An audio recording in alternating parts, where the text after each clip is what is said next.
Pasukan khusus Rusia menangkap dan menahan nasionalis Ukraina yang melakukan penyiksaan tentara Rusia yang tertangkap dalam pertempuran. Informasi ini disampaikan Ketua Komite Pertahanan Duma Negara Vladimir Samanov dikutip laman media Sputnik News pada Rabu 30 Maret 2022. Sejumlah laman media Rusia sebelumnya mempublikasikan video viral di media sosial yang menunjukkan sejumlah warga Ukraina bersenjata menyiksa dan menembak tentara Rusia yang ditangkap.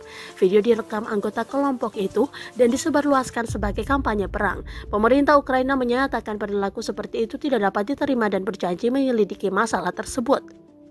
Kabar gembiranya pun mereka yang menyiksa prajurit kami tidak berlangsung lama. 3 hari setelah pasukan khusus kami menangkap para prajurit Ukraina yang melakukan hal tersebut, sekarang mereka memohon belas kasihan, kata Samanov. Anggota parlemen tidak menyebut nama orang-orang Ukraina yang ditangkap, hanya mengatakan 2 dari mereka anggota radikal kelompok penggemar klub sepak bola Ukraina, Metalis. Kementerian Pertahanan Rusia belum mengkonfirmasi klaim anggota parlemen tersebut. Video menggambarkan beberapa orang Ukraina, baik anggota angkatan bersenjata atau batalion nasionalis, mempermalukan dan menyiksa tentara Rusia beredar di dunia maya selama berhari-hari. Situs berita politik militer southfront.org mempublikasikan serangkaian rekaman video kejadian di Ukraina itu. Beberapa prajurit Rusia tertembak kakinya dan dibiarkan tanpa bantuan medis.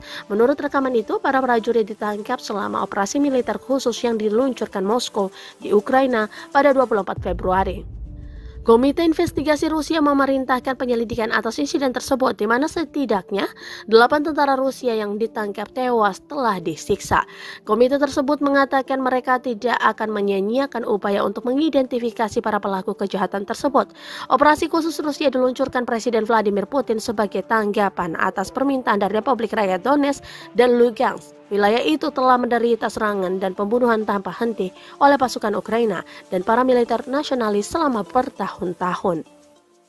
Terima kasih sudah nonton. Jangan lupa like, subscribe, dan share ya.